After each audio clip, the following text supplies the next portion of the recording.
आज हमारे स्टूडियोज़ के अंदर जो खातून मौजूद हैं, जो मेरी गेस्ट मौजूद हैं, she is very inspirational.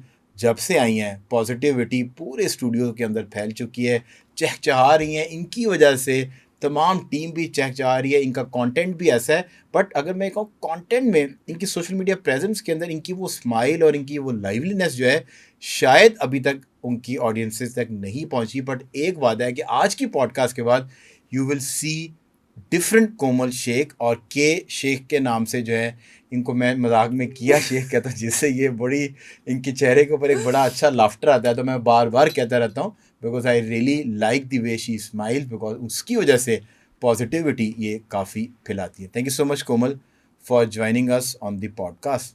Thank you. इस हंसी का जो राज है, वो भी मैं एक मजाक में एक बात भी कह रहा था कि वो हंसते चेहरों का मतलब पंजाबी में ना, आप लोगों ने बल्कि वायरल किया हुआ है, टिकटॉक से मेरा खाली चला था। अच्छा नहीं, मैंने इस पे कभी नहीं बनाया। अब मैंने तो आई थिंक वो चला ये सारी चीज़ें, और ये वाला जो पंजाबी शायरी या वो चीज़ जो हमारी रूट सी, उसको इज्जत अगर कहे ना तो बख्शी वैसे टिकटॉक नहीं है। उससे पहले तो ये तो है, उससे पहले लोग नहीं, उससे पहले वो अंग्रेजी कॉम्प्लेक्स के अंदर, इंग्लिश कॉम्प्लेक्स में हम चल रहे थे। वो कहते ना हर हंसते चेहरे का मतलब ये नहीं होता कि ये कोई दुख नहीं है। They know how to deal with the sadness. Obviously. So ये जो चेहरा हंसता चेहरा है, क्या इसको रिलेशनशिप में बहुत धोखे मिले, या are you an happy soul? सबको ही मिलते हैं, I am not the only one. I don't think so. हाँ सबको मिलते हैं। नहीं आप कभी रिलेशनशिप में नहीं आए? मुझे धोखा नहीं मिला। धोखा नहीं मिला? कितने रिलेशनशिप, कितने रिलेशनशिप? एक धोखा देने वाला होता है और एक धोखा लेने वाला होता है। तो एक ने अपनी, मुझे वैसे अल्हम्दुलिल्लाह आई बीन वेरी ब्लेस्ड, मैं अच्छे लोग नहीं, पर आई एम वेरी ब्लेस्ड कि मैं जिस भी रिलेशनशिप में रहा हूँ, सो मुझे जो भी इंसान के साथ रहा हूँ वो रिलेशनशिप बड़ा अच्छा, सक्सेसफुल, प्रोग्रेसिव रहा है। अगर उसके ख़त्म होने की वजह जो है वो शायद ये है कि आप एट एक टाइम पर आपको लगता है कि आप दो डिफरेंट पर्सनैलिटीज़ हैं, और आप उसको म्यूचुअल कॉन्सेंट से एंड करते हैं। धोखे पे एंड होना कि आपको ये पता चला कि ये बंदा मुझे सिर्फ यूज़ कर रहा था फेम के लिए, पैसे के लिए, या ये मेरे साथ होते हुए भी और लोगों के साथ जो है ये मतलब कि गोइंग आउट कर रहा था, वो एक डिफरेंट इम्पैक्ट है। सो दुख तो वहाँ मिलता है ना जहाँ आपको ये पता चल गया हो कि यार कि आपके रास्ते जुदा जुदा हैं, आप मेंटली तौर पे आप ग्रो कर गए। आप जब मिले थे आपकी एज 18 साल थी, 3-4 साल के आप मेच्योर होने के बाद आपको पता चला कि यार आपकी मेच्योरिटी वाली ज़िंदगी आ गई, तो आप अपना रास्ता अलग करते हैं। You still remain friends with those people. हाँ लेकिन आप भूलते तो नहीं है।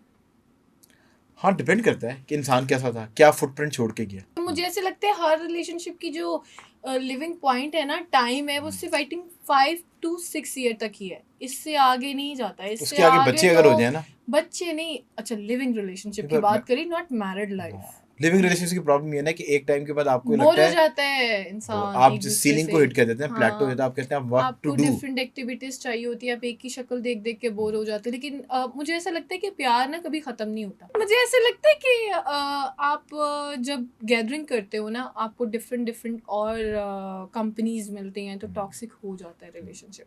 आप अपनी जितनी लाइफ को प्राइवेट रखते हो वो उतनी बेहतर रहती है और उतनी लॉन्ग टर्म। तो आप ये कह रही हैं कि जो और लोग हैं, हाँ, उनकी इन्वॉल्वमेंट की वजह से बातें होती हैं, लड़ाइयाँ होती हैं, मिसअंडरस्टैंडिंग्स होती हैं, एंड देन चीजें टॉक्सिक होना शुरू हो जाती हैं, बिकॉज उसके दोस्त और आपके दोस्त जब मिलते हैं और फिर बम फूट जाता है। तो बम फूट जाता है। एग्जैक्टली। और अगर आपकी कोई प्यारी दोस्त हो तो फिर ज्यादा बम फूटने के चांस नहीं।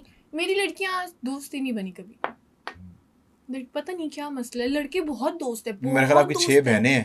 6 बहनें तो उनके 5 बहनें हैं, तो वो 6 बहनें हम आपको ना, मैं मिला के 6 हुई, मैं मिला के 6 हो गई। और बहनों के साथ तो खैर अब आके प्यार हुआ, क्योंकि आपको बहनों वाला लड़कियां घर में बहुत थी ना। पता नहीं, मुझे ऐसा लगता है कि मैं हर किसी लड़की के साथ लॉयल चलती हूँ, लेकिन वो डिच करा देती है मुझे। क्या वो ये भी वही सोचते हैं?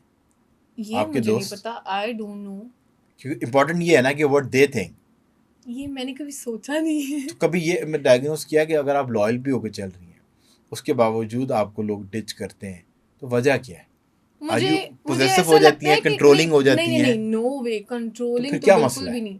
मुझे ऐसा लगता है कि दुनिया आपके साथ जैसी है ना, आप वैसे रहेंगे तो दुनिया आपकी चलती जाएगी, वरना सब कुछ मेस्ड अप हो जाएगा। Go with the flow. हाँ, गो विद द फ्लो। जो फ्लो लाइफ बना रही है उस फ्लो को उस एंजॉय फ्लो करें। के साथ। अगर कोई आपके साथ डबल फेस है, आप खुद भी उसके साथ वैसे हो जाओ। अगर आप उसके साथ लॉयल होके चलोगे, डबल फेस नहीं होगे, फिर आपकी रिलेशनशिप में, फ्रेंडशिप में, किसी भी चीज में पर प्रॉब्लम अगर आएगी। एक इंसान, जिस तरह आपने इश्क की बात की है, अगर एक इंसान अपने आप को डिस्कवर कर ले और अपनी पर्सनैलिटी को वो इस तरह बना ले, जिस तरह हम पहले भी बात करते हैं कि बारिश ये नहीं देखती कि वो रेगिस्तान पे बरस रही है कि वो ज़राई ज़मीन पे बरस रही है, उसने बरसना है, उसकी एक नेचर है।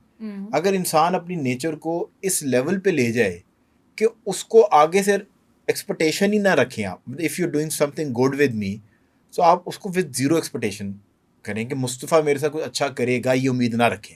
ऑब्वियसली अगर आप तो एक्सपेक्टेशंस फिर नहीं आपको रखेंगे ना, दुख नहीं तो होगा, फिर नहीं होगा, फिर नहीं होगा, आपको उम्मीदें रखनी नहीं चाहिए क्योंकि किसी आप से। इतने सारे क्योंकि लोगों, आप जो भी एक्सपेक्ट करते हो ना किसी से, वो उस पे पूरे से उतरता नहीं है और फिर आप हर्ट होते हो और उस चीज जितना से। टाइम आपका मेरा इकट्ठे गुजरा उसको आप अच्छे तरीके से गुजारें और ये सोचें कि ये 2 ही और चैप्टर अच्छे लिखे हुए थे, और बस तीसरे चैप्टर उसको में, वहाँ ही खत्म कर दो, उसको आगे और बढ़ाने आप की उस 2 जरूरत ही चैप्टर को नहीं अपने है। दिमाग में रखें, जब वो आपको याद आए it will give you an happiness. हाँ कि यार एक अच्छा टाइम गुजरा था, क्योंकि अच्छा वक्त गुजरा एक था। एज होती है व्हेन यू आर डूअर, जब आप टीन एज है, जवान हो रहे हैं, आप ना मेमोरीज क्रिएट करें। फिर एक टाइम आता है कि अपने करियर में, अपने बिजनेसेस में इतने स्टक हो जाते हैं कि आप उस टाइम को याद करके एंजॉय करते हैं, उस अच्छे वाले टाइम अच्छे वाले टाइम को। अच्छा, मैंने ये ना, मुझे मोस्टली लोगों ने कहा है कि जब आप बहुत ज़्यादा परेशान होते हो ना, तो किसी अच्छे वक्त को याद किया करो, आपका टाइम, आपका वक्त अच्छा गुजरेगा। आई ट्राइड इट बट ऐसा नहीं होता। पर I think then you need to create more memories. Maybe फिर आपको मोर मेमोरीज बनानी पड़ती हैं। आपको एक मेरा हैप्पी नहीं ख्याल मेमोरी, कि कोई ऐसी एंड मेमोरी आप याद करें हैप्पी तो। Memory would be going out, going abroad, एक वेकेशन ले लें, स्पेंड टाइम विद योरसेल्फ, यार टेक योर वेकेशन का भी तो मसला है ना, वेकेशन पे जा नहीं सकते, सिलोन को किसने देखना है, ये भी बहुत बड़ा 7 प्रॉब्लम days है। शॉर्ट टूर 7 तो days करते हैं ना लोग। पहले होता था, अब नहीं, बट बहुत आई प्रॉब्लम थिंक हो वो जाती मैं है। कह रहा हूँ that you need to sort this out and create more memories, क्योंकि एक टाइम आएगा कि पैसा भी होगा, टाइम भी होगा, पर जिस्म में हिम्मत नहीं होगी। एक नहीं, क्या लाइफ आ मतलब, जाएगी ना। क्या मतलब बूढ़े हो जाएंगे? सहरी बात, आपने नहीं होना यार बुरा। मैं बूढ़ी नहीं होंगी, मैं बता रही हूँ, मैं तो जिम ये कर एक करके ये ना, कहने की बात कहने है, की बात है, आप आई जिस्मानी नो, तौर पर पे ना मुझे हो, ऐसा पर लगता है, हाँ आप your mentally, soul and your I mind know, I know. Gets पर एज्ड। पता नहीं, मुझे कभी भी कोई कहता ना कि बूढ़े होने, तो मुझे वो एक पेन सा करता है, मैं कहती नहीं, मैं नहीं होंगी, नहीं मैं नहीं होंगी। वो अच्छी बात है, ये रेजिस्टेंस जो है, दिस इज गुड, बट आप इसको रियलाइज करें this is a natural fact. हाँ ये तो है, ये so natural create your fact. Memories, कि जब आप स्टक हो, मतलब कि memories could be created with your sisters, with your siblings, make new friends. आपके पिछला प्रीवियस एक्सपीरियंसेस गलत थे, तो डिफरेंट जगहों पे दोस्त बनाए ना, उन लोगों से दोस्ती करें जो अपने करियर के अंदर बिजी हैं, अपने करियर से लॉयल हैं, और जो आपकी ज़िंदगी में कोई पॉजिटिविटी ला भाई वो सके। लोग भी तो ढूंढने पड़ते हैं ना, कहाँ से ढूंढूं नहीं, वो तो जाकर? आप जिस तरह, मतलब आप when you go out you grow, so आपको लोग मिलते हैं, उनकी फिर लोग वैल्यू मिलते करें। हैं। अच्छा, मेरा एक प्रॉब्लम है, मैं ज़्यादा गैदरिंग में नहीं जाती। मेरा ये है, मैं पूरे 5 दिन 6 दिन काम करती हूँ, वीकेंड की रात को ठीक है दोस्तों के साथ बैठे, मूवी देखी, मूवी नाइट होगी, इस तरह हो गया, संडे की छुट्टी होती है, तो मेरा ये। और उस भी मूवी नाइट में भी अगर किसी ने आना है तो वो सिर्फ अपने ही दोस्त है, कोई आउटसाइडर नहीं है, तो इसलिए वो कभी एक्सप्लोर ही नहीं पर होगा। आई थिंक, मतलब कि वो उससे मुराद ये है कि जिस तरह अब आपने मीडिया इंटरेक्शंस शुरू किए, तो you going out meeting new people, उनको थोड़ा टाइम दें।